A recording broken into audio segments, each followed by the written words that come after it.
గత 3 రోజులుగా సంక్రాంతి సంబరాలు ఘనంగా జరుగుతున్నాయి. అందరూ ఈ ఫెస్టివల్‌లో పార్టిసిపేట్ చేస్తూ ఎంజాయ్ చేస్తున్నారు. మెగాస్టార్ చిరంజీవి కుటుంబ సమేతంగా బెంగుళూరులోని ఫామ్ హౌస్‌లో సంక్రాంతి వేడుకలను గ్రాండ్‌గా జరుపుకున్న సంగతి తెలిసిందే. ఇందుకు సంబంధించిన ఫోటోలను, వీడియోలను మెగా ఫ్యామిలీ పెద్ద కోడలు ఉపాసన ఎప్పటికప్పుడు సోషల్ మీడియాలో అభిమానులతో షేర్ చేసుకున్నారు. ఇక మెగా ఫ్యామిలీకి సంబంధించిన సంక్రాంతి ఫెస్టివల్ ఫొటోస్, వీడియోస్ చాలానే బయటకొచ్చాయి. అయితే రీసెంట్‌గా నాగబాబు గారు తమ పండుగకు సంబంధించిన కొన్ని బ్యూటిఫుల్ ఫొటోస్‌ని షేర్ చేశారు.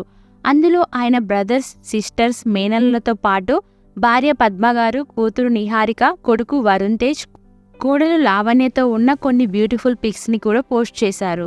ఈ ఫొటోస్‌లోని వారంతా ఎంతో చూడముచ్చటగా ఉన్నారు. ఇక ఆ ఫోటో చూసిన వారు సూపర్బ్, ఆసమ్ అంటూ కామెంట్స్ పెడుతున్నారు. నాగబాబు గారు షేర్ చేసిన ఆ బ్యూటిఫుల్ ఫొటోస్ ఇప్పుడు నెట్టింట వైరల్‌గా మారాయి.